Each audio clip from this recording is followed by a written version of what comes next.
This young man was the most handsome celebrity in the village. No matter where he went, he was mobbed by the locals like a teen idol. Even the dungeon monsters were conquered by his beauty. Who would have thought that after unfortunately dying from a plague, Louis would be resurrected as a skeleton?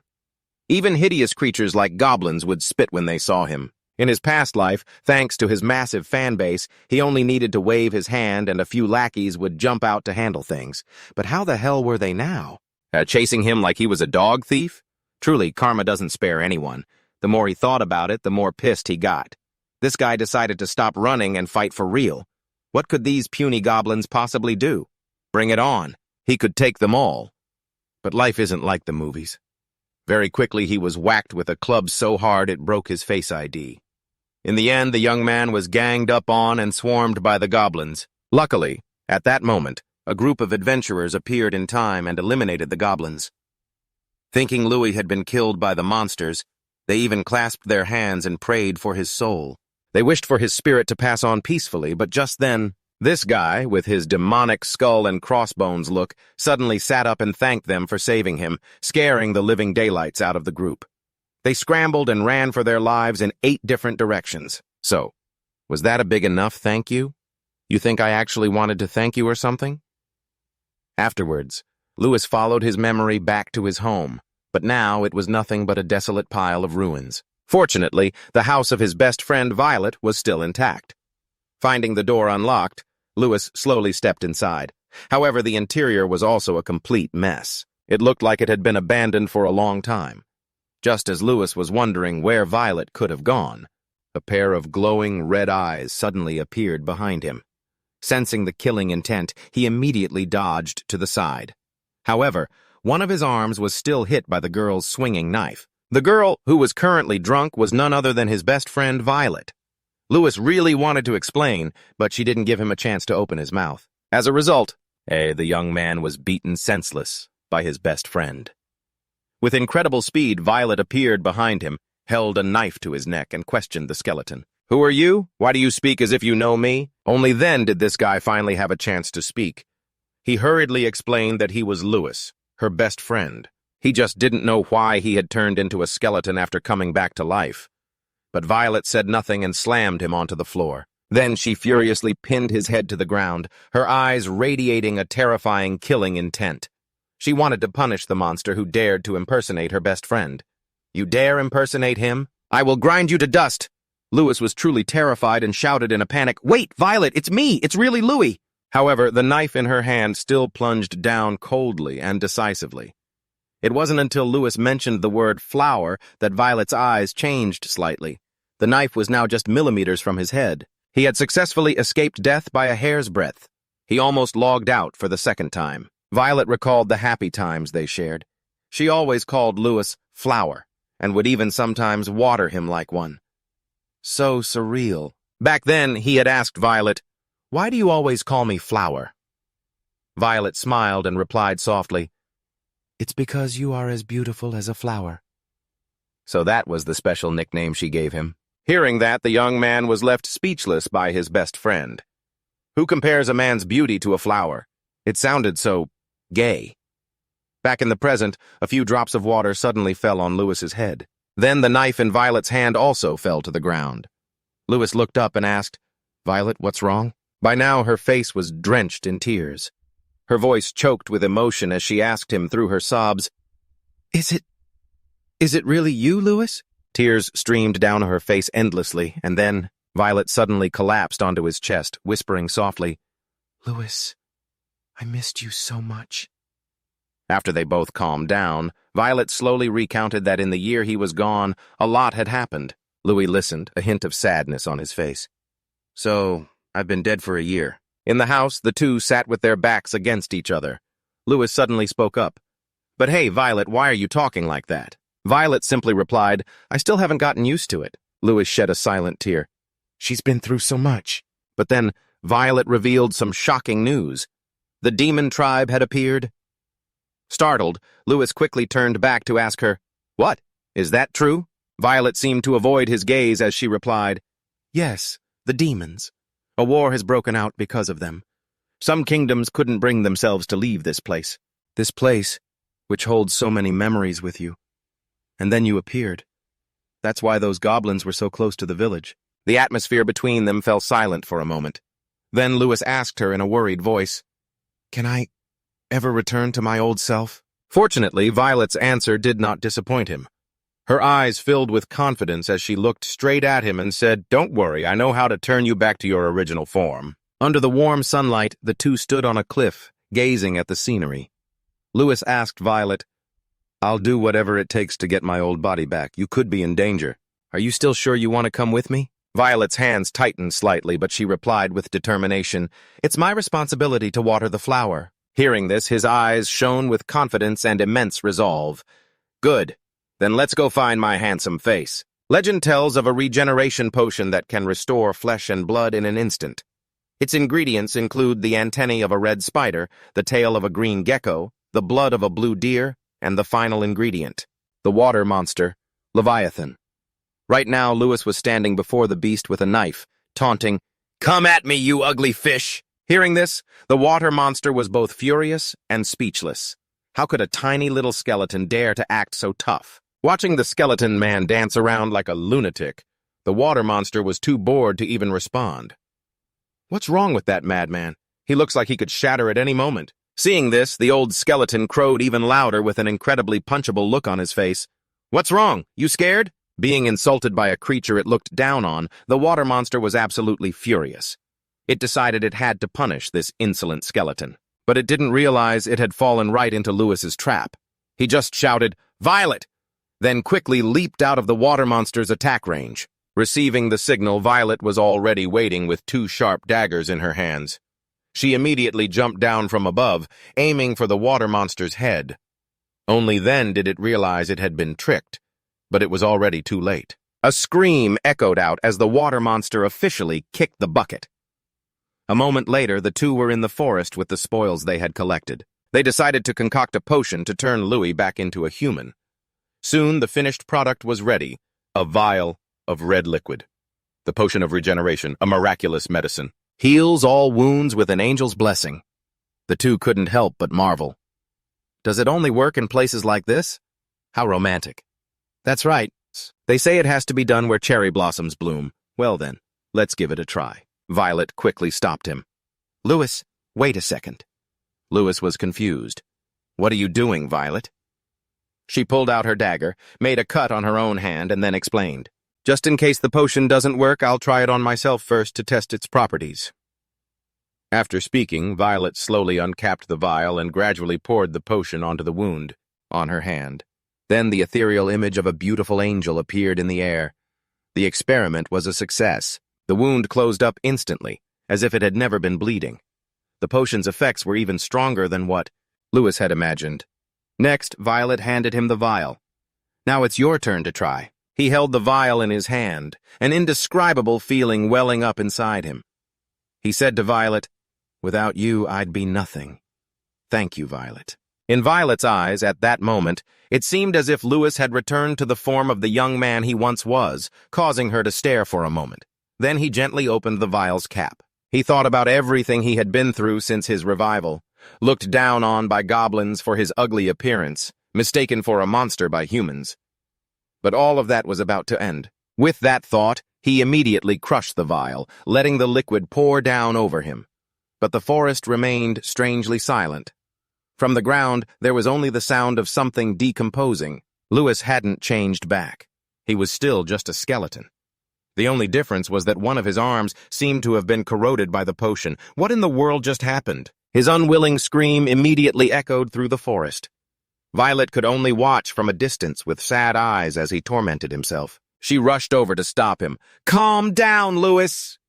But he paid her no mind, cracks already forming all over his forehead. "Do I look calm to you? Why can't I go back to how I was? Do I have to live like this forever? Why can't I regenerate? Louis!" Louis roared in fury and despair. "What did I do wrong?" After venting his rage, he collapsed powerlessly to his knees. "Violet, I can't go back, can I?" "If that's the case, then there's no meaning in living." The light had completely vanished from his eyes. "Maybe I should just die." Violet hurriedly tried to console him. "Lewis, there has to be another way." But just then a tremor suddenly shook the ground. Sensing danger, Violet immediately told Lewis, "Run! Get as far away as you can!" Very quickly, a red creature appeared before the two of them. It had red hair, a single horn on its head, eyes as crimson as blood, and a mouth full of sharp teeth. This aura, it's unmistakable. "It's the Demon Lord," Violet said to Lewis. "I'll try to buy some time. You need to run now." But he completely ignored her warning, stubbornly walking forward. "A Demon Lord, huh? You must be pretty strong, right? In that case, I have a favor to ask of you." With a perfectly calm voice, he said, "Kill me." The Demon Lord's eyes were cold and filled with contempt. "You're already dead, and you're asking to die again? You are an interesting one." Her eyes saw right through Lewis. Not dead, yet not alive. A truly strange creature indeed. She licked her lips, her eyes as cold and emotionless as ice. "Fine. I will kill you as you wish." At this point, Lewis no longer cared about anything. He just stood still, accepting his fate. "That's right. Just like this. If I can't go back to how I was, then death is better." But at the crucial moment, Violet stepped forward to protect him. "Louis, I'm sorry." He only had time to utter, "What?" before she shoved him forcefully backward. Violet said gently, "Please live on, Lewis, and please don't forget that I always wanted to protect you." Immediately after, without a shred of hesitation, she drew her daggers and lunged at the Demon Lord. With incredible speed, she managed to wound her. Unfortunately, the Demon Lord's body possessed an overwhelmingly powerful regenerative ability. That last attack only created a small scratch on her body. The Demon Lord looked at the blood on her hand and couldn't help but fall into deep thought. She couldn't remember how long it had been since someone had made her bleed like this. Suddenly, she let out an incredibly excited laugh. "All right, then. I'll treat you with proper respect. Open Lucifer's demon eye." One of her eyes immediately turned black and white. Her opponent's speed suddenly became unnaturally fast, making Violet anxious. "So fast! I have to defend first." However, she was still struck across the chest by a swipe of the Demon Lord's claws. Even her dagger was sliced in two. "Lucifer's demon eye can see through anything. Your shields are useless." The two of them clashed again, exchanging blows. Surprisingly, when they broke apart, both were bleeding.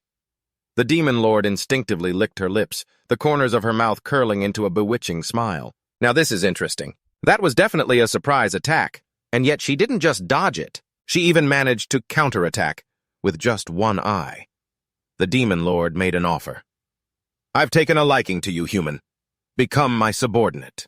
"Why would a powerful human like you risk your life for an ordinary skeleton?" Violet retorted bluntly. "Because I promised I would water the flowers every day. Right.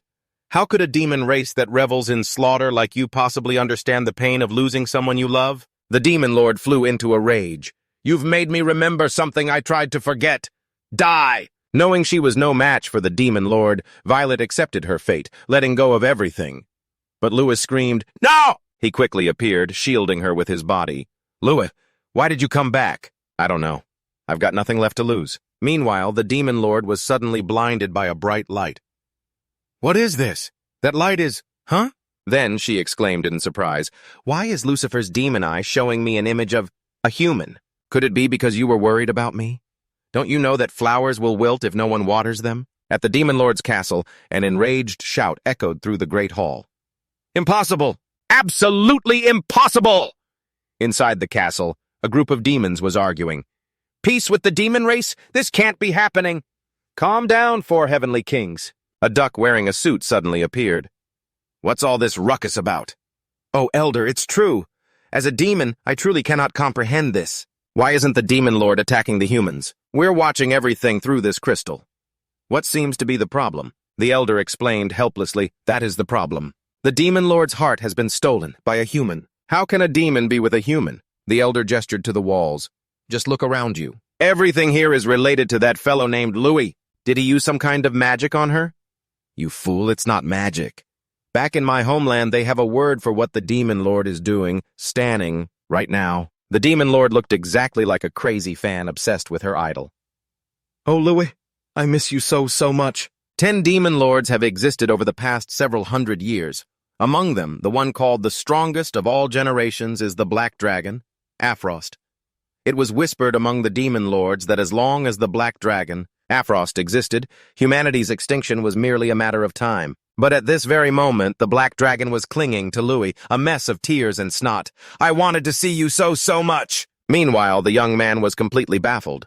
"Where am I? Who is this person?" After a while, the black dragon understood everything. Wiping away her tears, she said emotionally, "So that's what you've been through. You must have suffered so much. Somehow, I've become completely useless in front of this stranger, and in the form of a skeleton, which isn't cool in the slightest." "You're trying to find your body, right?" the black dragon declared cheerfully. "Don't worry. I'll come with you and help you get your original form back." Violet quickly warned Louis, "Don't you dare trust her. She's a demon lord!" But he held up a hand to stop her. "Hold on." He asked the black dragon, "Did you say you would come with me to find my original form?" The black dragon's voice suddenly turned surprisingly serious. "Louis, the human world is filled with thousands of lurking dangers." Then she looked straight at Violet. "She alone can't protect you." Hearing that, Violet shouted in anger, "What was that?" Violet immediately raised her hand and declared, "I am the protector of—" "Louis! He gave his life to protect me!" Even he had to nod after hearing that. The black dragon gritted her teeth in a rage, veins bulging on her forehead. "What complete nonsense! Then why did you just stand by and let him die like that?" Faced with that question, Violet stammered, at a loss for words. "About that," the black dragon turned to Louis and said, "I know it's very difficult for you to trust me, so how about we do this?" The black dragon's cheeks suddenly turned red, her expression shy and bashful. "Please sign a contract and become my master." Louis was completely bewildered. A contract? Master? Meanwhile, Violet's face turned black with rage, but she couldn't say a thing. Beneath the clear blue sky, a few gentle, cool breezes blew past. A little rabbit was hopping merrily with a carrot in its mouth when a sudden explosion appeared, blowing away both the rabbit and the carrot. It's true what they say, when giants fight, the little guys always get caught in the crossfire. The black dragon was overjoyed. "The contract is complete. Lord Louis, I will strive to help you with all my might." All the while, Violet stood behind them, trembling with rage at the dragon. "Louis, I forgot to ask your name." "I am the black dragon, Afro's Lord Louis." "The black dragon? I've already forgotten." "Let's change your name to make it easier to say, okay?" "Change my name?" He stroked his chin, thinking. "You're from the demon race, but you're a kind black dragon who's helping me. So let's just call you Good Dragon, okay?" Hearing the earth-shattering name he gave her, Good Dragon was at a loss for words. "Good Dragon? Dragon is the common name of my clan, passed down from generation to generation." Her face darkened. "How can a demon possibly be good? How can a demon's name be Good Dragon?" But she accepted the new name very quickly. "It does sound kind of cute. This girl is hopelessly boy-crazy. She couldn't help but jump up and down." "Of course, Lord Louis is the most perceptive." He put his hands on his hips with a smug look. "Oh, I wouldn't go that far." Violet watched the two of them, one setting up the joke and the other delivering the punchline, not knowing what to say at all. On the barren desert, under the scorching heat, Louis's group of three trudged on, slowly and wearily. Violet pointed ahead, telling them, "Louis, just a little further. We're almost at the village." "I'm so hot I could die." Although, to be fair, Louis was already dead. He still felt like he was burning up. "Louis, are you okay?" "Can't you see? Of course I'm not okay." But Violet wasn't asking about him. I mean her. The demon race kills humans for fun. Who knows what kind of scheme she's plotting? "I'm really worried about you, Louis, traveling with a demon." But he quickly flicked her on the forehead. "Violet, you listen to me carefully. All I need is to get my face back. I don't care if it's a human or a demon who helps me. After becoming a skeleton, every single day has been like hell for me. I know you're worried, but you don't need to worry so much. Besides, if I get into danger, Violet will save me. Right? So stop worrying and let's hurry up." "I'm going to get a sunburn." Violet thought to herself, how can he be so shameless about accepting help like that? But maybe it's not like that. Could it be that Louis trusts me? She immediately clenched her fists, her eyes filled with determination. "I want to repay that trust." Before, the black dragon had asked her, "But why did you let Lord Louis die like that?" She hadn't dared to answer, only stammering, That's—" With resolve in her eyes, she thought, "I will absolutely never let that happen again. I will risk my life to protect him." Meanwhile, the young man, despite being just a skeleton, and still hadn't forgotten to care about his appearance. I can't let this handsome face get sunburned. Evening, at Acanus. Lewis's group had finally arrived. Violet reminded Lewis, "Security isn't great here, so please stay close to me, okay?" Seeing this, the Black Dragon cut in. "You knew that and still brought Lord Lewis here? You truly are a heartless person." And then she started hitting on Lewis again. "You'll stay by my side, won't you? I'll protect you." He wore a weary expression. Don't stand so close. It's hot," Violet said angrily. "The reason I brought him here is to find a way to restore Lewis's face. Don't you dare try to twist my words like that." As expected, Violet had it all planned out. "Thanks, Lewis, for trusting me like this." Violet immediately turned around and gave the Black Dragon a smug smirk, which really got on her nerves. "Oh, what's with that look on your face? If you've got a problem, come and get me." After wandering the city for a while, the three found an inn to rest for the night. Lewis, exhausted, massaged his shoulder. "It's late, let's turn in for the night. There are 2 rooms, so you two can figure out the sleeping arrangements. See you tomorrow." Noticing the Black Dragon following him, he asked, "What is it?" She replied, "If there are 2 rooms, then shouldn't Sir Lewis be sharing with me?" Violet furiously shouted, "Can't you stay away from Lewis for 1 second? Why are you making things so difficult?" Lewis said, "I'll just go to my room to stop this awkwardness."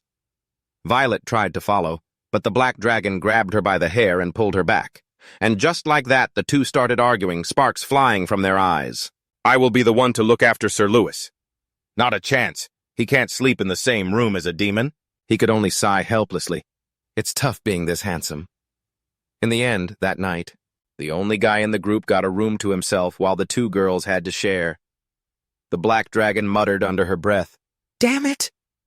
Violet turned to her and said, "Don't use such vulgar language. Cursing is a bad habit. I'm a demon. We're supposed to be evil, so what's wrong with cursing? If it wasn't for you, I would have been in the same room as Sir Lewis by now. As long as I'm around, that will never happen."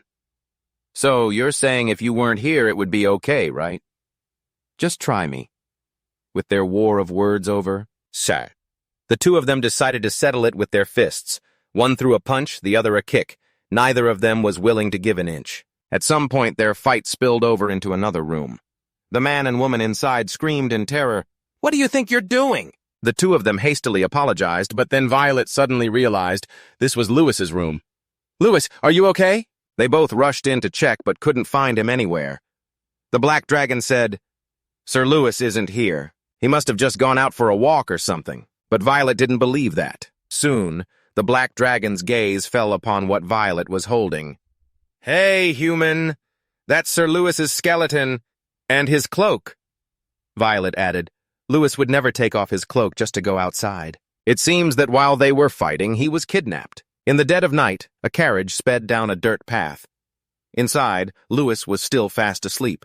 Behind it, the 2 girls were chasing at top speed. The Black Dragon asked Violet, "Hey, human, any idea where they're going?" She looked ahead. "Over there." Following Violet's finger, she saw the auction house in the village center. The Black Dragon was confused. "An auction house? Isn't that just a place for buying and selling things?" Violet explained, "They sell everything there, where an item came from or how it was acquired. They won't ask a single question, even if something was stolen or taken by force. Inside that auction house, none of that matters. As long as it sells for a price, they'll auction anything." The Black Dragon asked, "So Lewis could be auctioned off too?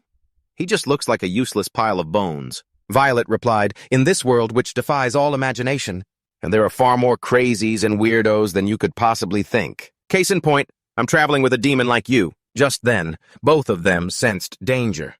An arrow shot towards them, tearing through the air, but Violet was faster.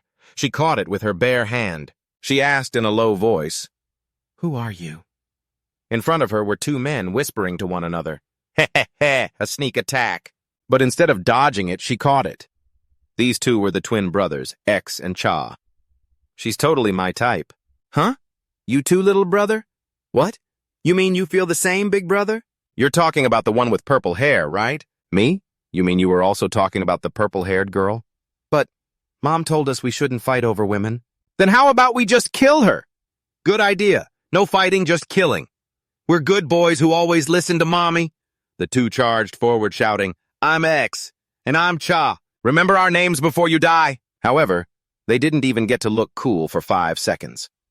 With just a few simple moves, Violet sent them to the afterlife. Then she coldly sheathed her 2 daggers. "Let's go." The black dragon asked, puzzled, "What are you doing? Aren't you going to capture them?" "Don't be ridiculous. I think so too." Outside the Acanis auction house, 2 soldiers are guarding the door. Inside, the manager is introducing the next auction item, a belonging of a hero who specialized in slaying dragons. 2 pairs of Hero Drake's underpants. They're a pair of rabbit-patterned boxers, but who knows how many days they've been worn without being washed, so they're a bit musty. Hero Drake only wore this single pair. Throughout his entire adventure, this is the pair of underpants that holds all the hardships and perils that our hero endured. The customers below begin to bid. Finally, the MC announces, "Hero Drake's underpants belong to the guest who bid 25 gold. Congratulations." Next, 2 people bring out the new item. "Ladies and gentlemen, thank you for your patience. The final item of the day." As he spoke, he yanked off the cloth. "This is a portrait of the #1 most handsome man, Louis. Sir Louis, a man so beautiful that even monsters fall for him. With the most perfect beauty, a man as lovely as a flower. Even monsters fall in love with him the moment they see his face, even if his personality is a little crazy. But people still find that very attractive. However, it's still too early to be surprised. Whichever guest buys this painting today will receive Sir Lewis's skeleton as a free bonus." Turns out our guy wasn't the auction item, just a promotional giveaway. Talk about a fall from grace. The MC was a bit skeptical. "Is this really Sir Lewis's skeleton? Is it real? What an idiot. It's just a skeleton I picked up at an inn." But he quickly let out a sinister laugh. "How could you possibly verify it? The painting is sold. The bones are sold. I'll even make double the profit." He began his sales pitch. "This skeleton belongs to Sir Lewis, I guarantee it. Placing it in your home will help lift your spirits. What people nowadays call healing, right? Even though Sir Lewis has passed away, he will always be right in front of you. This is a special edition, you know. You won't be able to find it unless it's resold." He raised a finger and declared, "Sir Lewis Special Edition. The starting price is 100 gold. The crowd below immediately bid 300 gold, 500 gold, 600 gold, 700 gold. A guest has offered 800 gold. 800 gold it is. It seems there's still another bidder, perhaps." Suddenly, a mysterious person bid 1,000 gold. The excited MC shouted, "This is the highest price we've ever had. If there are no other guests who wish to bid, then I shall—" But just then, the door to the auction room was destroyed. Terrified, he stared blankly and asked, "What's going on?" "Hey!" Black Dragon and Violet appeared. "Where have you hidden Louis?" "Cursing isn't nice, you know. I'm an evil demon, so I'm allowed to curse. Are you even listening to me?" They quickly noticed the stage. Sure enough, Louis was being hung up on the auction block. Before Violet could even react, Black Dragon shot forward like a bolt of lightning. The auction house guards immediately rushed out to stop them. Seeing this, Violet quickly joined the fight. The clash of their weapons created a shocking explosion, causing the terrified guests to flee in chaos. The crowd murmured among themselves, "Did they kill her?" "Don't say things like that." The dust cleared, revealing the 2 of them. Black Dragon said to Violet, "They're strong, but not as strong as you." But then Black Dragon noticed Violet was bleeding. "You're injured. I'll go get Louis. You be careful, okay?" Violet warned. "Don't let your guard down." "Right. This is an item auction, so there are a lot of nobles and wealthy families here. That means they have their own personal bodyguards. There's probably no shortage of A-rank powerhouses."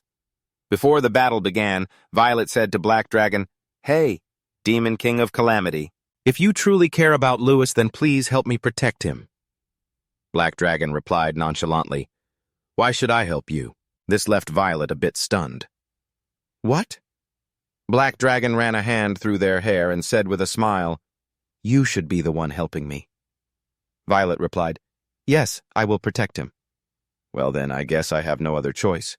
"All right. Since we share the same goal, let's help each other out." After that, the 2 began to fight in perfect sync against their enemies.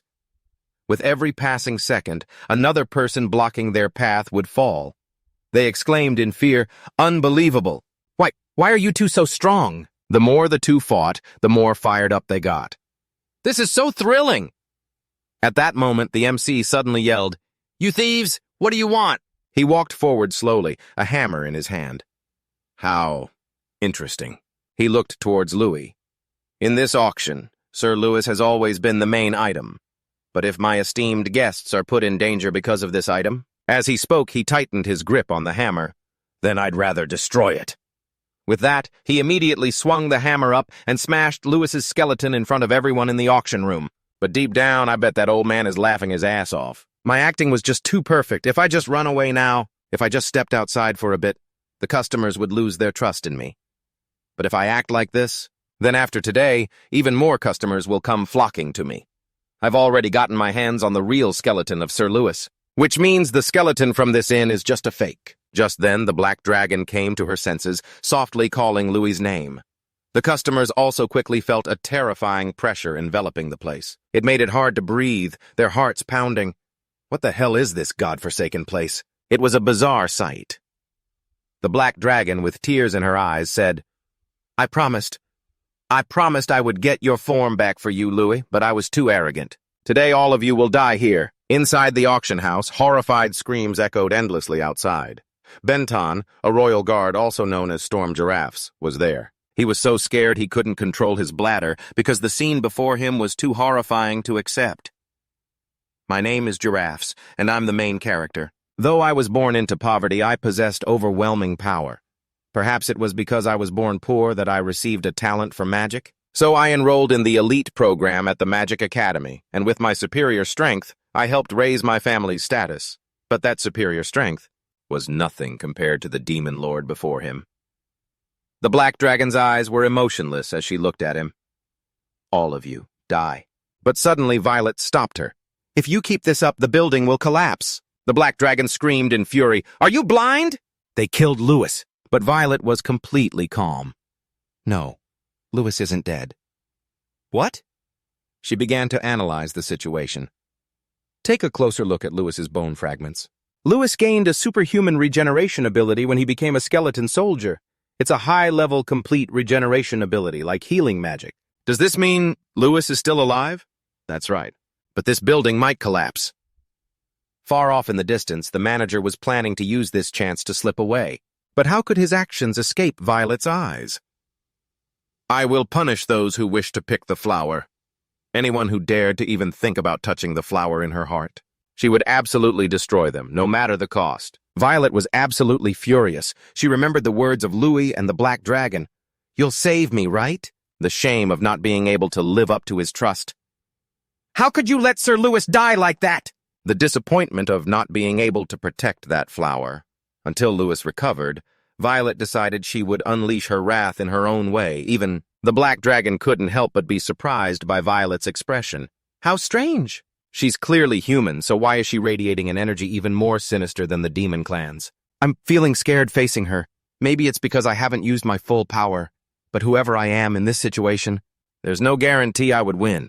But wait, why am I for a moment afraid of a mere human? Who am I? I am the Black Dragon Afrost, the one known as the strongest demon lord of all time. I will not lose to some sneak attackers.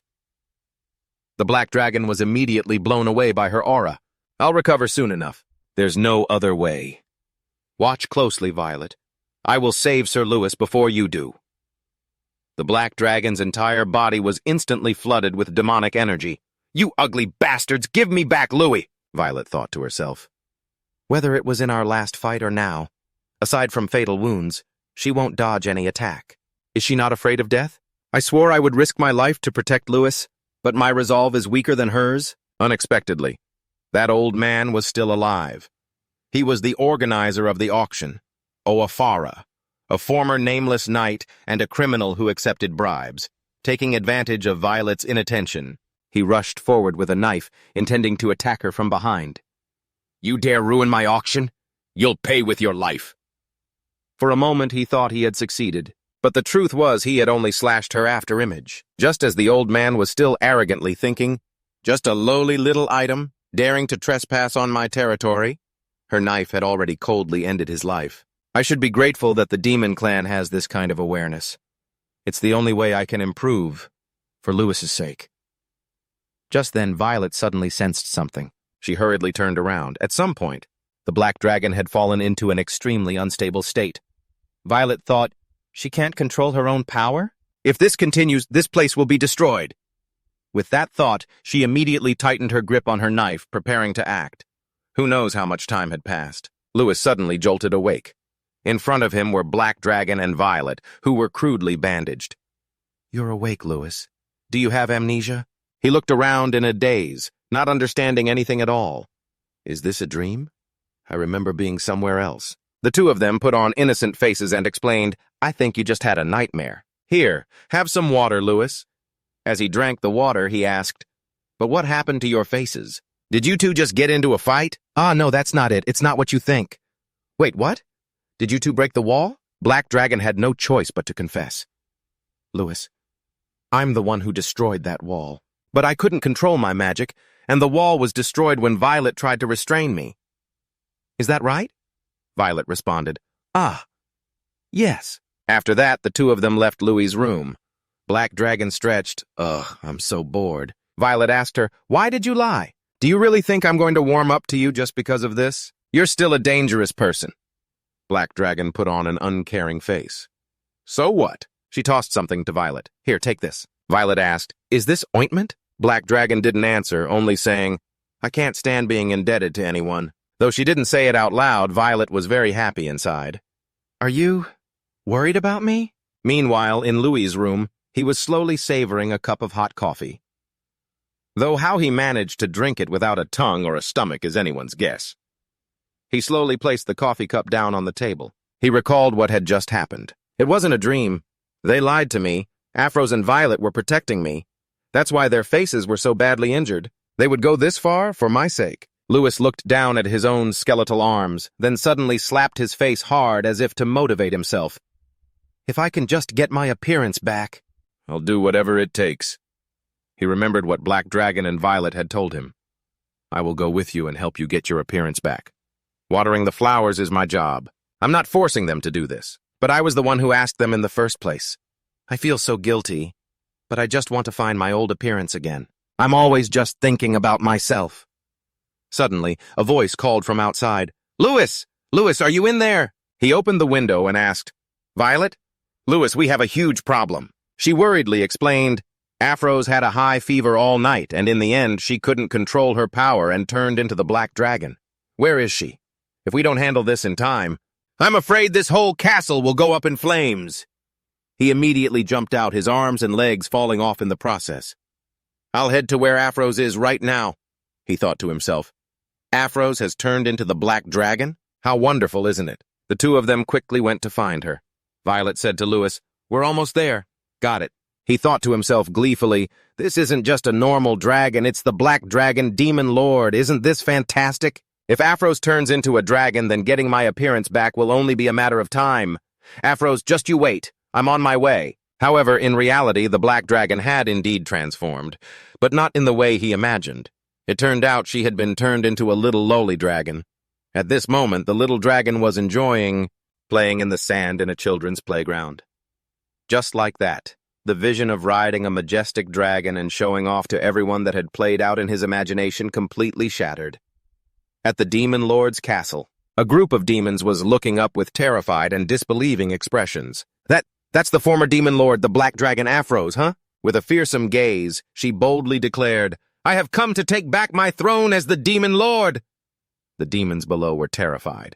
"Quick, run!" But they couldn't escape her grasp, except this was all just the Black Dragon's imagination as she played in the sand. Die, all of you!" The little girl was playing happily, not knowing that behind her, Louis had raised his hand. Then he gave her a painful bonk on the head before hastily slinging her over his shoulder and running away, to the astonishment of everyone around.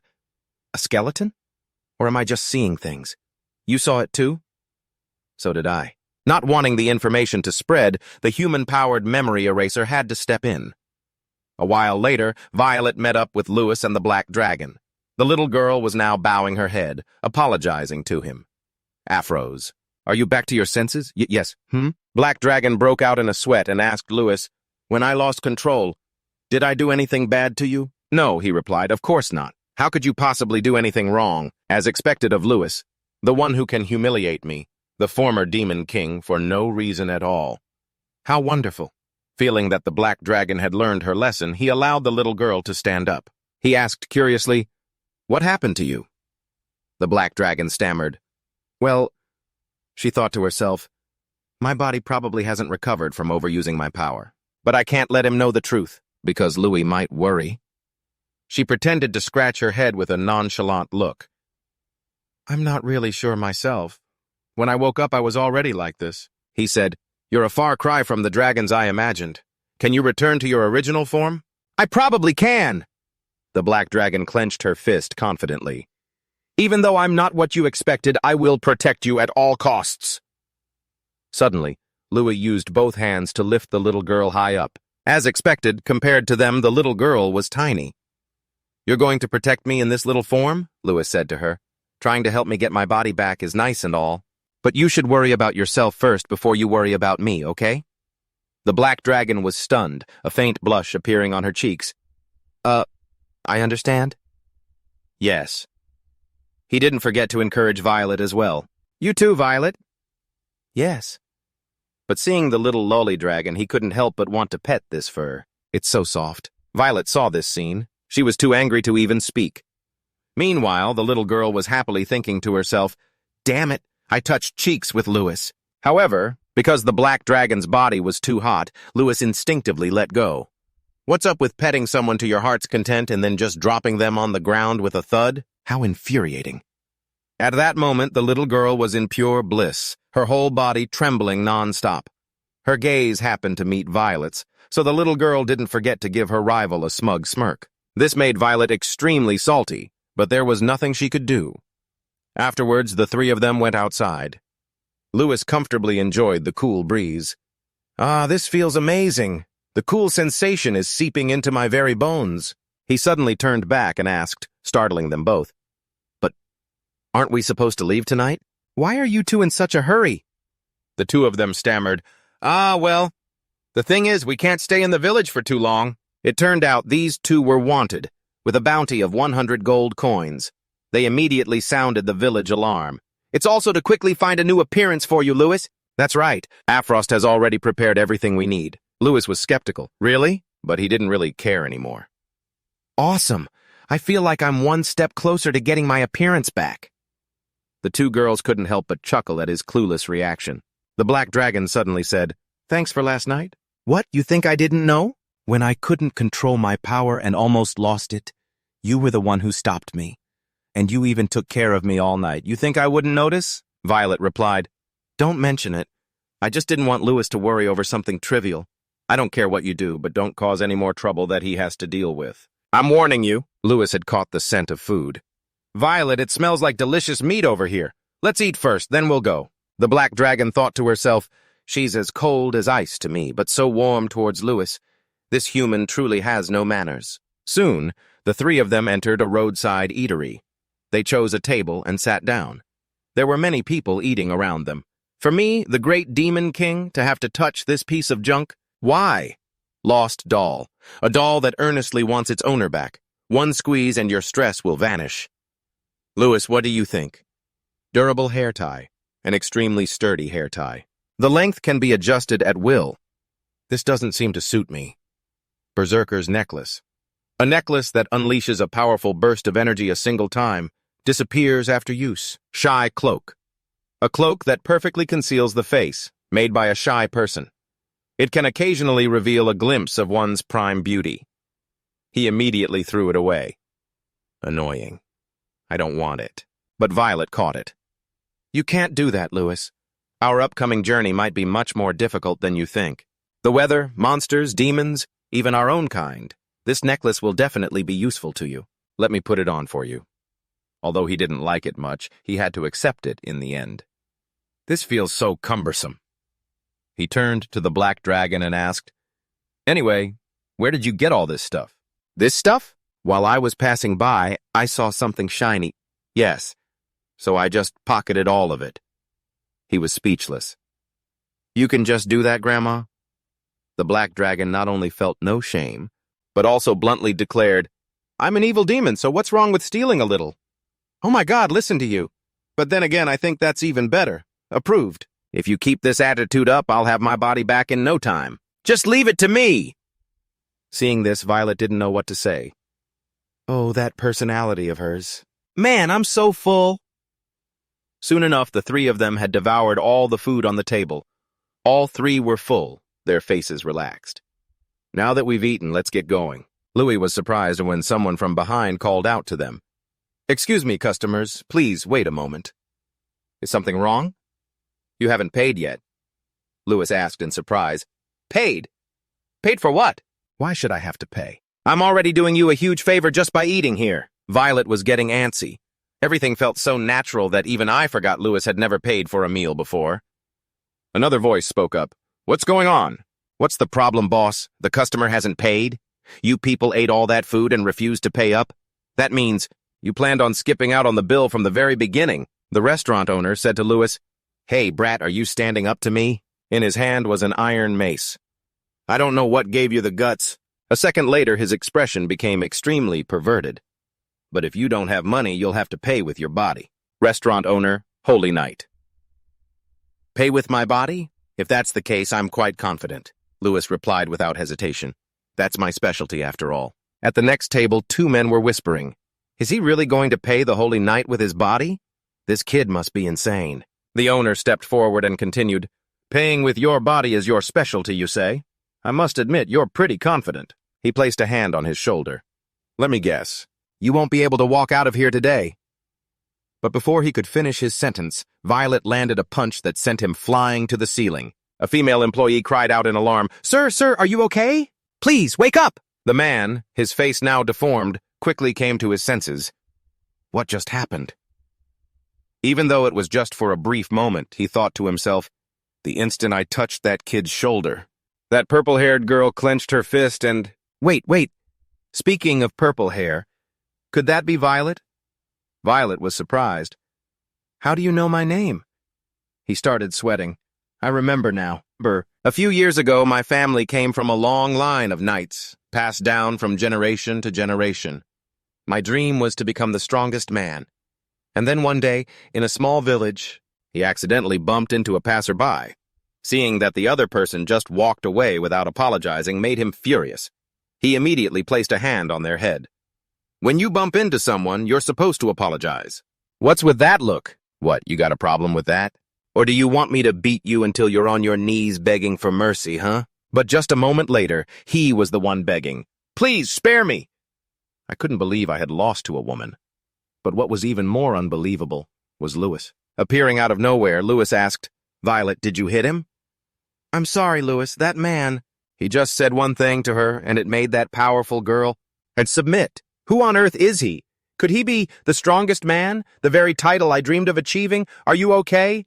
I'm fine. For the first time I tasted defeat. But the strong are always drawn to those who are stronger. I became completely infatuated with Lord Louis. It wasn't love, but absolute respect. I was ready to express my feelings. One day, he gathered all his courage, offered flowers, and tried to talk to Louis. Lord Louis, hello. It is an honor to meet you. My name is Holy Night. From the moment I first saw you, Before he could finish, he met Violet's murderous gaze. A confession? That day, I couldn't express my true feelings for him. In the end, he could only drop the bouquet and run for his life. And so, time passed. Until today. He had met Violet again. But then, a thought struck him, startling him. The person who's always stuck to his side like glue suddenly appears here. Oh, wait a minute. If that's the case, then the man in the cloak standing next to Violet is Lord Louis? He thought to himself. Why would he be wearing a cloak? Could it be because he's so handsome he's afraid of being mobbed? If it's Lord Louis, that's entirely possible. Seeing the strongest man again made his heart pound once more. But I'm so much weaker now than I was before. I can't let Lord Louis see me in this pathetic state. But he probably doesn't even remember who I am anyway. He slumped to the floor, dejected. Let's just pretend none of this ever happened. Honey, just let them go. He turned his face away and said, We still have to prepare food for lunch. But Louis's next words made the Holy Night freeze. It's good to see you're safe. I've always wondered where you went after that day. So this is where you've been living, huh? I read the letter you left in the bouquet, by the way. You have nice handwriting. And the dishes you cook are also made with great skill. I'm sorry for putting you in a difficult position today, but don't worry. After I've taken care of my business, I will definitely come back to pay for the meal. His wife was furious. Honey, are you really just going to let those people leave? Are they crazy or something? Leaving without even paying? Darling, are you even listening to me? But at that moment, tears of emotion were already streaming down his face. He still hasn't forgotten me? Then he cried out in joy, "The strongest man alive still remembers me." The two guests at the next table continued their gossip. Oh my, I've lived to see it all. That's the first time I've ever seen a holy knight shed a tear, and he even called that kid the strongest. Who really is that man in the cloak? Darling, people are staring. Besides, he's with such a beautiful girl. His own looks can't be shabby, can they? In the city of Frigiris, inside the adventurer exam hall, a large crowd was gathered. Suddenly a childish voice rang out. Hey, you with the beard! Get out of my way! What? The man turned around but saw no one. It turned out to be the Black Dragon. Are you deaf? I told you to move so Master Lewis can get through. The Black Dragon's angry expression only made her look cuter. Lewis, what are you doing here? I'm planning to take the test to become an adventurer, he said. We need to earn some money now. Let Afro and me earn money for you. Isn't that right? She and Violet can just earn the money for you. So how do you two plan on making money? The Black Dragon replied, I have a way. I'll just beat those people up and take all their money. Afro is from the wicked demon race, so it's fine. Hearing this, Lewis broke into a sweat. Don't you two have any conscience? He then put a hand on their shoulders and ruffled their hair. But I'm really happy that you're both worried about me. Still, I can't rely on you forever. Right now, we don't have a single coin to buy food. How could I bear to let you two go hungry? In their eyes at that moment, it seemed Lewis was no longer just a dry skeleton. He had returned to the peerlessly handsome man he once was. Yes. Afterwards, he went to the registration desk. I'm here to take the adventurer exam. Please move to the right, sir. I think I just caught a glimpse of Master Lewis' face. It must have been my imagination. No way, it wasn't a mistake. I saw it too. Lewis, I want to register too. Master Lewis, me too. The first round of the adventurer exam would begin with a physical fitness test. The audience above cheered enthusiastically. You're doing great, almost at the finish line. Meanwhile, the Black Dragon had even brought glow sticks and a megaphone, like a die-hard fan cheering for her idol. The little girl wasn't eligible to take the test due to a rule requiring all candidates to be human. Master Lewis, you can do it! Kill them all! This is just a physical fitness test. Down below, Lewis didn't know how long he had been running. He only knew he had never felt so tired in his life. Just kill me. Round 1 has ended. Here are the results of the adventurer exam. 3rd place, male division. 2nd place, female division. 1st place is Violet. And finally, in last place, is Lewis. The crowd couldn't help but snicker. Dead last, huh? But they stopped laughing when it was announced that he had passed thanks to a supplementary spot. Feeling cocky, the young man started to brag. Actually, I was intentionally holding back. These trivial little tests are beneath me. Rewind to 1 hour earlier. A woman's voice spoke up. It is a great pleasure to meet all of you. I am the examiner for the final test. Allow me to introduce myself. My name is Elnan, an elven ninja examiner. The crowd immediately erupted in murmurs. I can't believe it's Elnan. What awful luck. Compared to other examiners, the passing rate with her is only half. The noise from below greatly annoyed Elnan. She quickly acted to punish the noisy ones. No talking. Her eyes were cold, and in her hands were sharp, hidden daggers. Violet thought to herself, she pierced the ground with just a small needle? Elnan continued, this test is very simple. You just need to survive my attacks until time is up. You, the one nodding off over there, step forward. For the crime of dozing off, Lewis was chosen by the examiner to be the example for the other candidates. The test begins, Elnan said. There's something on your shirt. He looked down but didn't find anything. Where is it? Waiting for him to drop his guard, she quickly moved into an attack stance. Oh, it seems you know how to give a proper greeting. As a result, he was defeated before he could even react. The candidates below immediately started criticizing, an elf using a sneak attack? Fight fair and square. Elnan then landed and replied, an adventurer must never let their guard down. If he falls for a trap this easily, he is completely unqualified. Now next. But then she was suddenly taken aback. You just dodged my attack? Impossible. How did you dodge that? My attacks are so fast the naked eye can't see them. Yet you're just standing there like a deer in the headlights. Huh? Was I just attacked? I didn't even feel a thing. Suddenly, he asked a question that made her skin crawl. Are you sure you've even attacked me yet? Aaron was furious. Are you saying my attack was nothing to you? How dare a mere candidate be so insolent? I'll teach you some manners. As she spoke, she threw projectiles at him. Violet screamed in worry, Lewis! The black dragon even wanted to jump into the fight but was held back by someone. Elnan panted after the attack. Now do you see? This is the gap in our power. But Lewis was still completely unharmed. What gap? Elnan questioned. How could you dodge all of that? Without even flinching, I was aiming right for your vital points. The fact that her attacks didn't inflict a single scratch, the reason was actually very simple. Examiner Elnan specialized in attacking vital points, but this guy is all bones, so there's not a damn thing for her to hit. Therefore, Elnan's countless strikes aimed at his vitals had no effect on Lewis, who had no vital points to begin with. Unaware of this truth, in Elnan's eyes, Lewis was like something she simply couldn't handle. To her, he had become a terrifying monster. All of a sudden, something seemed off about Elnan. She kept muttering to herself, her eyes growing cold. Kill. I have to kill him. The black dragon and Violet also sensed the killing intent. They shouted a warning, Lewis, watch out behind you!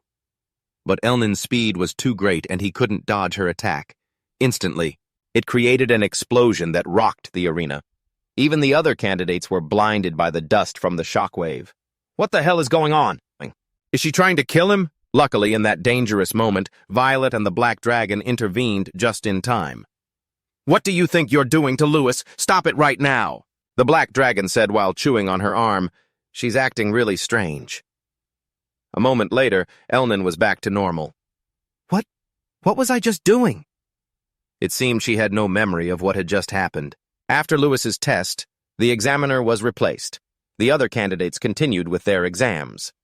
Louis is the best! And the result was, Lewis passed in last place. I was only using a fraction of my power. Congratulations, Lewis. Congrats, Lewis. It's no big deal, he told the two of them. I'm going to go get a quest. You two just wait here, okay? All right, Lewis. After he left, a person approached them to talk. Lady Violet, so this is where you were. It's a pleasure to meet you. This man in black armor was Penton, the leader of the Peritas Guild, one of the Empire's 4 great guilds. Penton, I would like to invite you, my lady, to join our guild. Suddenly, another voice cut in. Well, it seems I'm a little late. The man in red armor was Solid, leader of the Solidus Guild, another one of the Empire's 4 great guilds. Solidus, what would you say to joining our Solidus Guild? You're inviting me? The two of them began to argue. Hey, Solidus, I was here first. Actually, I came yesterday. I've been here since last week. No, I arrived last month. The people around couldn't help but feel a mix of admiration and jealousy. A rookie who just became an adventurer was already being scouted by 2 of the 4 great guilds. Lady Violet, please join our guild. Is there any wish you have that remains unfulfilled? Violet simply said, Can you help restore my friend's body to its original state? The 2 men were surprised. What? To be precise, can you save someone who isn't alive, but isn't exactly dead either? Is that possible? The 2 fell into deep thought. Half alive, half dead? We've never heard of such a thing before. She replied, In that case, I'm sorry, but I must refuse your offers. If you can't help him return to normal, then I have no reason to join. I will stay by the side of the one I trust. Just at that moment, a bony arm appeared from the crowd. Violet, we've got a quest! Violet said goodbye to the 2 captains. Well then, I'll be taking my leave. After that, she and the black dragon quickly ran to regroup with Lewis. The other 2 were still confused. Restoring the body of someone who's neither alive nor dead? We've never heard such a bizarre reason. Losing an invitation to one of the 4 great guilds to some guy. Who on earth is he? He must be unbelievably powerful. We saw it with our own eyes. The silver-haired girl was the leader of the Pulam Guild, one of the Empire's 4 great guilds, Bunker. And the man standing behind her was the leader of the Mythos Guild, another of the Empire's 4 great guilds, Mystic. Someone that strong won't appear a second time. Bunker, you can never know for sure. It's very possible Louis has already died and come back to life. That evening, in a dungeon that served as a goblin's den, a group of goblins were trembling as if something terrifying stood before them. It turned out Louis's group had arrived in their territory to make a name for themselves. Soon, a large goblin appeared. "Get out of the way, you idiots! 3 of you can't even handle them? Who are you to dare trespass on my territory, huh?" His name was Wango, the Goblin King. The man and the goblin stared at each other, feeling a strange sense of familiarity. You're Louis," a flashback began. "When I woke up as a skeleton, this is the goblin I met back then? The one who beat me to a pulp, wasn't it?" Seeing him tremble, Violet asked with concern, "Louis, what's wrong?" The Goblin King thought to himself, "This coward. Let me give you a reminder of the good old days, skeleton." But before he could finish his sentence, he was smacked in the mouth with a club, sending his front teeth flying. A dangerous light gleamed in his eyes.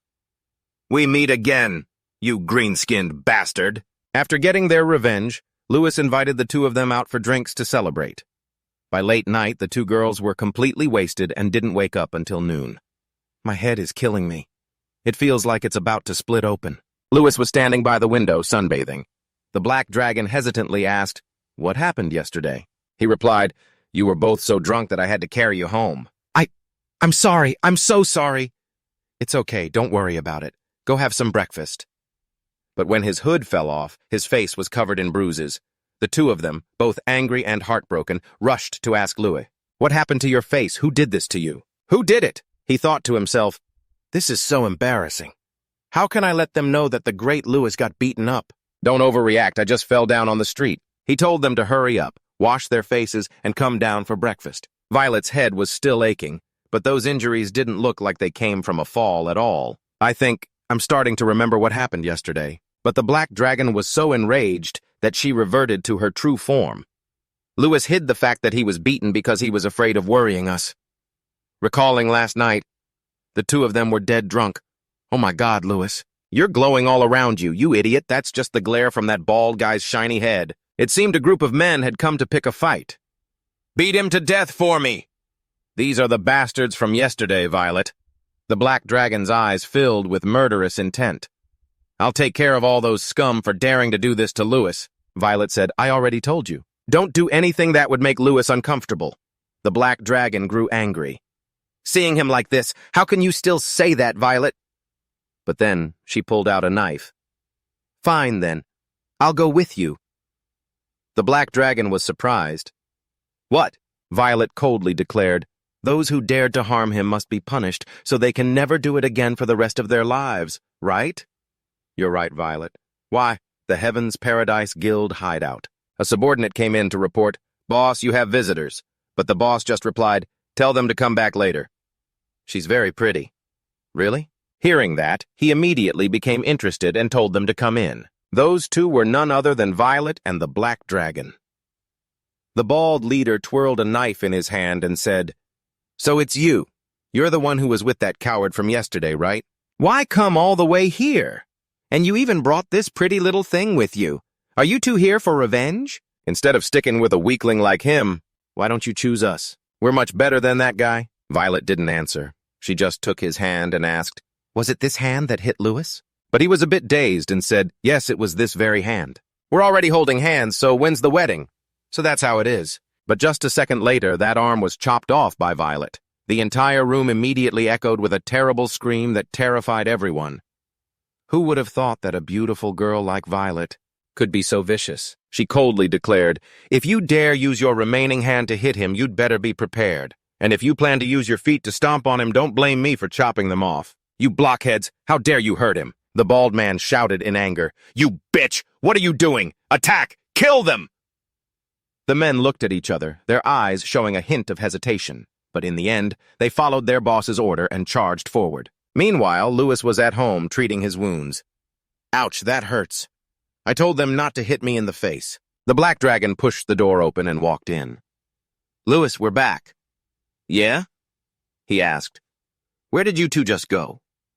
The black dragon replied, "We brought back something very valuable." And there, the black dragon had brought back a blonde-haired man. "Hurry up and greet Louis, Goldmine." "Goldmine? What do you mean?" He was a bit curious. "Who's that fat guy?" The man angrily snapped, "Insolent brat, do you have any idea who I am?" The black dragon's eyes turned red as she roared, "You're the insolent one, you bastard! If you don't want to die, speak to Lewis properly." Hearing that, the man immediately shut his mouth, not daring to say another word. After that, Violet also returned, and the black dragon transformed back into her lolly dragon form. "Hurry up and eat breakfast." "Okay." He also didn't forget to wave at the man. "If you're hungry too, come and eat with us." The man fumed, "Why should I have to eat with you people?" But then his stomach quickly protested. "Well, I'll just have one bite." He may have principles, but he can't stand being hungry. The four of them sat down at the table to eat together. The man thought to himself, "What is this situation? My kidnappers aren't weak by any means, yet they handled everything so easily. They don't seem like the type to follow anyone's orders, and those two have completely different personalities. And yet you've become as meek as a lamb. Money and power can't control them either. Then there's only one possibility left. It must be that." While Lewis was eating breakfast, he was taken aback by the old man's actions. The man slammed his head on the table and introduced himself. "My name is Dirup. I was once the lord of the Libellum domain." "You were? But I've figured it all out now. What's hidden under that cloak is an extraordinary beauty, isn't it?" He was startled. "How did you know?" Dirup continued. "A man like me, who became a lord based solely on intuition, could naturally guess it." He stood up. "Your name is Lewis, isn't it? I quite like you. Speaking of my daughter, she is a peerless beauty. The line of suitors asking for her hand is long." He then looked straight at him and asked, "Do you want to marry my daughter?" Surprisingly, he answered without hesitation, "All right." This made the two girls so confused they forgot to eat. Dirup raised a finger. "I will give you my daughter's hand, but on one condition." "You think you can just marry the daughter of a lord like me without any conditions?" "Yes," he replied calmly. "If that's the case, then I take back my offer." Seeing this, the old man panicked. "But my daughter is very beautiful. In fact, she's gorgeous," he exclaimed as the young man stood up to speak. "I'm very busy. I don't have time to listen to your conditions, uncle. Besides, doesn't every father think his daughter is beautiful?" "Huh? You'd refuse to marry my daughter just because you're busy? Now this is the only way. You're searching for something, aren't you? How did you know? Didn't I already tell you? I became a lord thanks to my good intuition. I don't know exactly what you're looking for, but I can probably be of some help. You don't even know what I'm looking for, so how can you possibly help? Isn't it a waste of time to vaguely search for something you've lost?" Dirup made an offer. "Lewis, help me save the Libellum domain. If you do well, I will give you a treasure." The next day, the group rented a horse-drawn carriage. Along the way, the black dragon was sleeping soundly. "What's with this calm demeanor? How are we supposed to save Libellium like this?" The black dragon then showed off its claws. "If you're not convinced, just try fighting me and you'll see." "There's no need for that." Violet said, "Since it was Louis's decision, I'll follow along. But how exactly are you going to help us, uncle? If you dare to deceive us, you better be prepared." Dirup thought to himself, "To think a former lord like myself has been reduced to this? How humiliating. But this isn't the right time. I'll explain about the treasure, so first, please put that knife down. Legend has it that hundreds of years ago, there was a map that helped people find whatever they wanted. My ancestors, after a fierce war, dreamed of a peaceful life. But thanks to that map, they discovered the Libellium domain. Libellium is a place that never floods, blessed with abundant sunshine and wind, where the harvests are always plentiful. It's also surrounded by a protective wall. It's easy to defend against enemies, but that peaceful domain is now being threatened by that man." Louis wondered who that man was. Dirup replied, "Someone who treats human lives like trash, but fortunately, I found you and brought you here. Louis, I believe that if you marry my daughter, you can protect this place." "You should have just told us about the map from the start." "So that's why you wanted to marry your daughter off to Louis?" "I had no other choice." Every time this topic came up, the two girls would get angry. "Perhaps this domain means nothing to you all, but to me, Libellium is a place I must protect at all costs. To the point where I'm willing to marry my own daughter off to a complete stranger." Louis reassured him. "Don't worry." "Huh? As long as I can find what I'm looking for, I'm willing to do anything. So don't you forget your promise either, uncle." "Yes, I understand. Then please take this seriously." Very quickly, they arrived at the town of Libellum. The first thing they did was experience the local food culture. Each of them held a skewer of grilled meat, eating as they walked. "Louis, what do you think?" "It's delicious. Let's buy a few more." "Okay." "Oh, that one looks good too. Let's buy it." Dirrup, trailing behind, felt a bit helpless. I told you all to be serious. But he was holding 6 skewers himself. Louis, let's go. On the way, he happened to overhear people talking. No matter how beautiful the lady is, do they really need to make such a big deal out of it? You only say that because you haven't seen her. She's absolutely radiant. Even this festival was organized by the prince just so he could propose to her. A prince is organizing such a grand festival just to marry a lady from this small domain. Looks like the future of this place is bright. I wouldn't be so sure. Our lady is incredibly picky. Countless men have come to propose, but she rejected every single one of them for not being handsome enough. The prince this time is quite tall and handsome, though. I wonder how it'll turn out. I hope everything goes smoothly. He asked Derut, Your daughter doesn't take after you, does she? Hey, I was quite handsome in my day, you know. Just then, someone bumped into Derut, knocking him to the ground. He went over to help him up. Are you all right, sir? Yeah, I'm fine. On the other side, the purple-haired man was helped up by his attendant. Your Highness, are you all right? Let go of me, how annoying. This was Sibilum, the prince of the Umulus kingdom. The people around them began to whisper. Look at that reaction. He must have been rejected by the lady. Yeah, everyone who gets rejected acts like that. The prince thought to himself, all my life I've only ever heard people call me handsome, and now I've been called ugly. Rejected?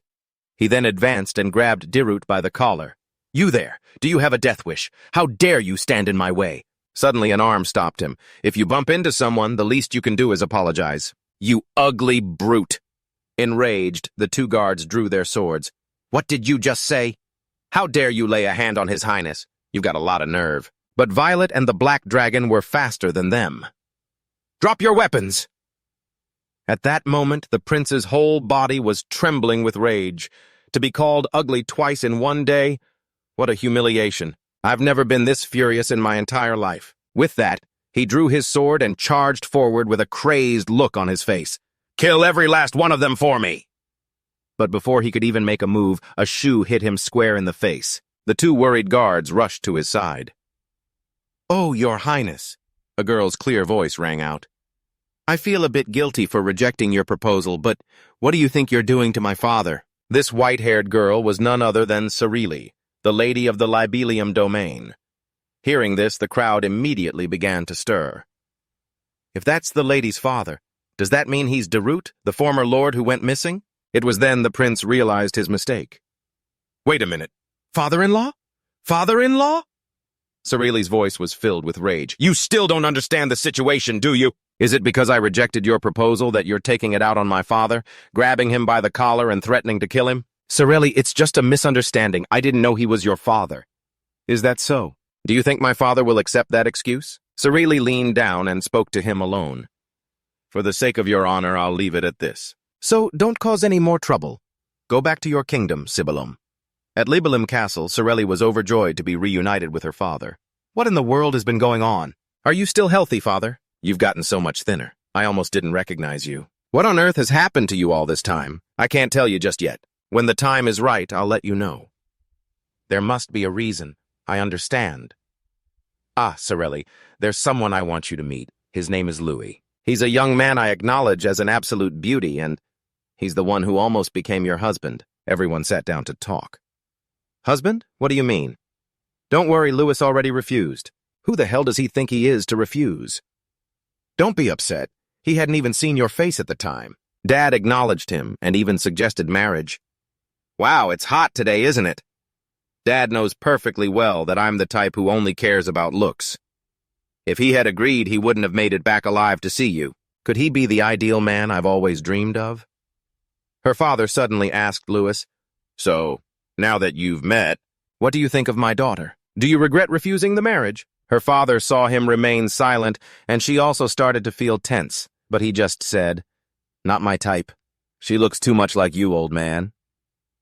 The 2 girls behind him were absolutely ecstatic, as if they'd struck gold. No!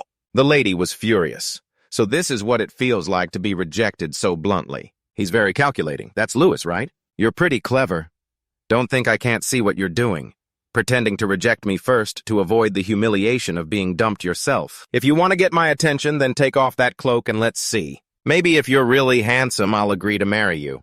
but Lewis just found her incredibly annoying.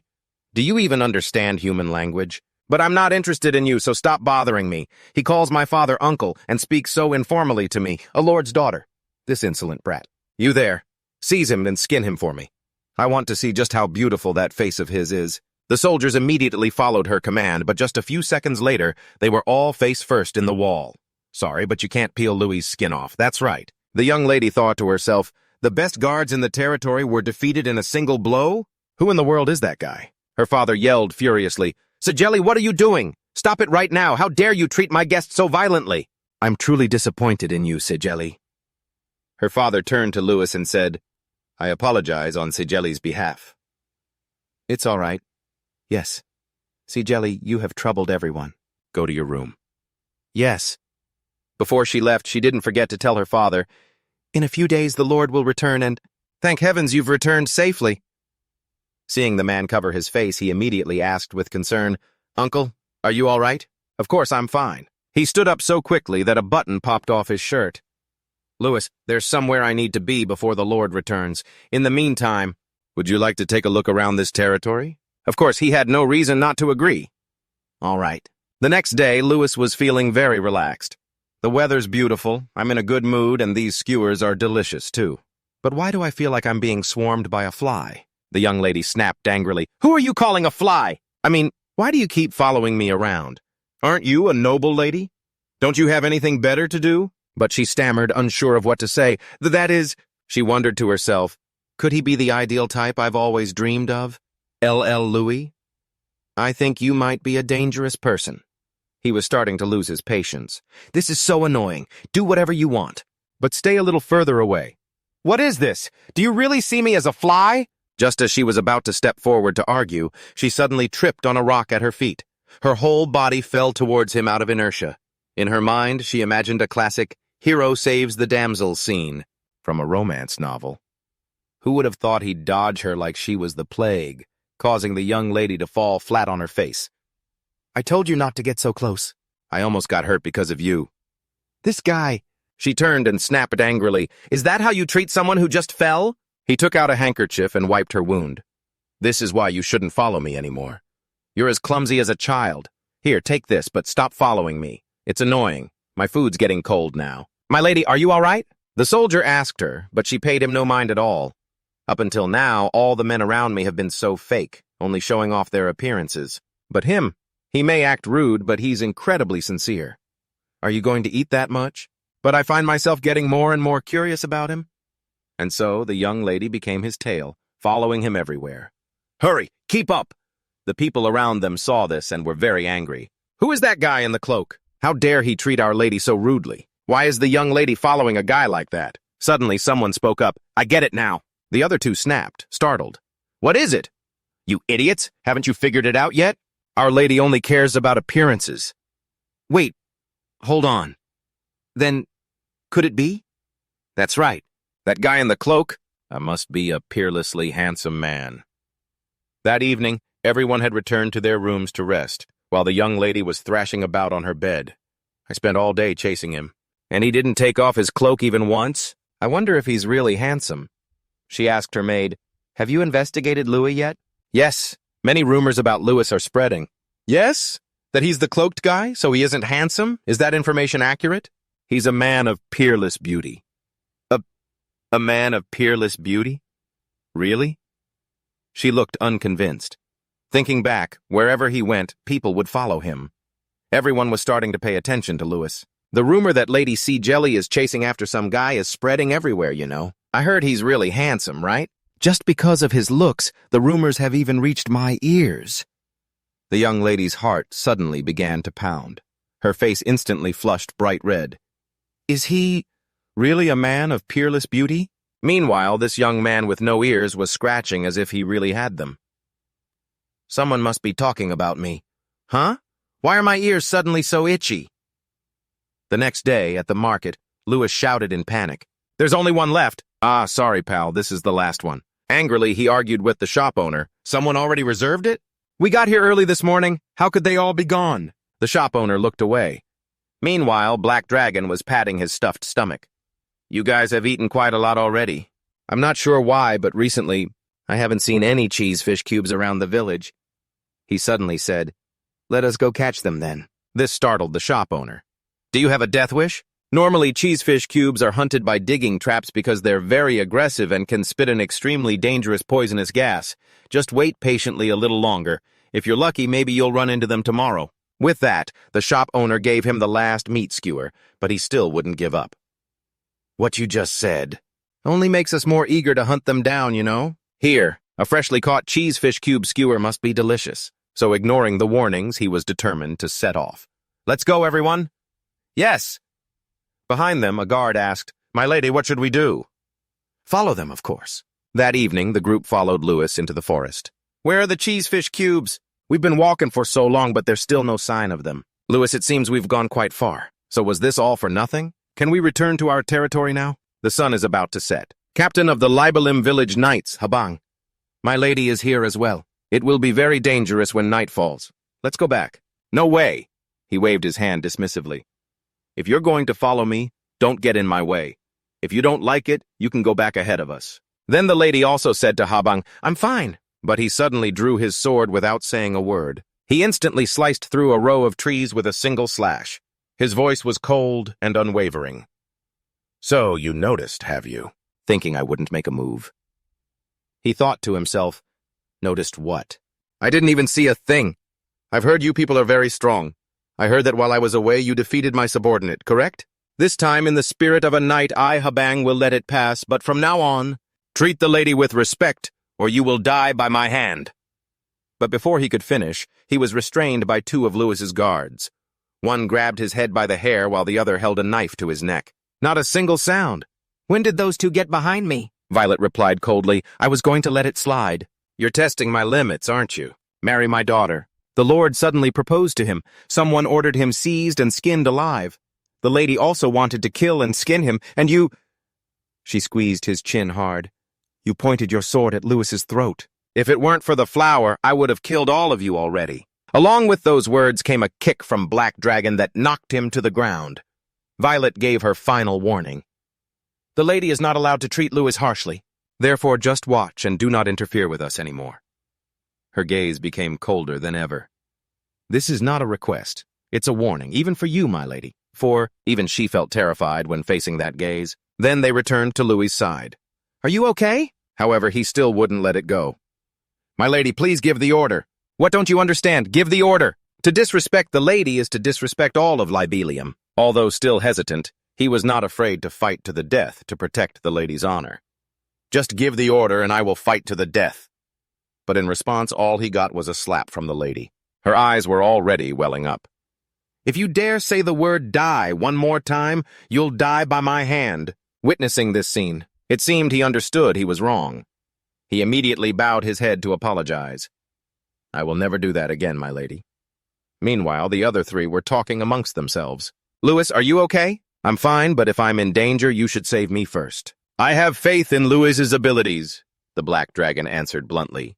"Even though you look like a useless bag of bones on the outside, you have amazing regenerative powers." Hearing that, he got pissed.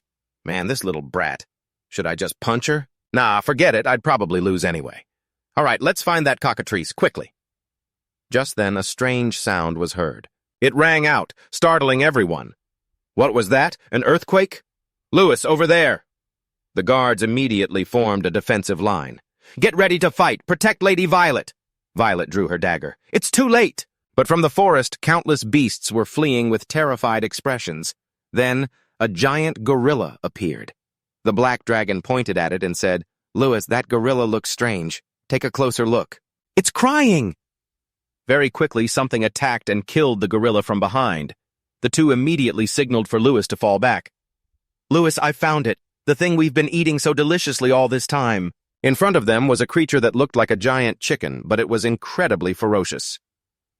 "So this is what it looks like." A soldier suddenly noticed something. "Wait a minute, what is that? That's clearly an adult cockatrice. I heard they live alone. Why is it living in a pack now?" Sure enough, as soon as he said that, many more cockatrices appeared from the forest. "Protect the princess!" the group shouted, then charged in to gang up on the giant chicken. "Princess, don't come any closer." "Captain, we've defeated the cockatrice. Princess, you can rest easy now." They've really grown up. Then Habang gripped Louis's hand tightly. "Did you see that? This is the power of the Libelium Knights." But when he looked over, he discovered that Violet and the Black Dragon had already butchered the entire flock at some point. "All right, if they're all down, let's go." He sighed in helplessness. "Princess, those two are definitely monsters. I guess only Habang doesn't know. Time to head back to the village." But just then, one of the chickens got back up and sprayed poisonous gas at the group. The princess quickly found it hard to breathe. "I can't see anything," he yelled. "Princess, hold your breath." But it was too late. I've already breathed it in. Just as she was about to fall, a hand pulled her back and covered her nose. "Are you okay?" It was Louis. He pointed at the beast and shouted, "Hey, chickenhead!" A sneak attack from behind? How pathetic. But you picked the wrong opponent. This girl is just a useless, weak, and troublesome burden. She may be called a princess, but she's good for nothing but wasting food. "Hey, stop it!" Stop. Even monsters should know right from wrong. Who gave you permission to run wild like this? Can you only think about yourself? These words unintentionally made it recall its breakup with its ex-lover. You only ever think about yourself, don't you? It roared in anger. "What do you know? How could you humans ever understand my love?" But with its last bit of strength, it collapsed. "Princess, are you all right?" It used up the very last of its strength. "It's my fault," Habang thought to himself. "Louis, how did you know the cockatrice had reached its limit? To want to control such powerful people, and this is surely a given. Just how strong is he?" Just then, the princess suddenly asked Louis, "What do you want?" "You charged into poison gas to save me. There must be a reason." "That's right. Why am I totally fine? Probably because I'm just a skeleton." "Come on, speak up. I will grant you one wish." But his next words made the princess turn purple with rage. "What a rude princess. What? If someone saves your life, you should thank them.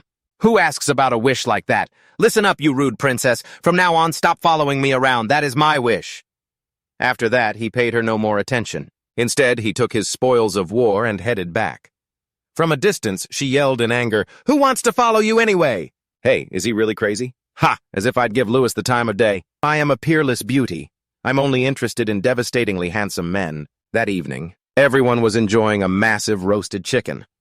Seeing the old man gobbling it down, they said, "Stop chewing so loudly. You're ruining our appetite." "Hey, why are you all picking on me?" He immediately pointed at Louis. "He's even worse than I am, huh? Me? What did I do?"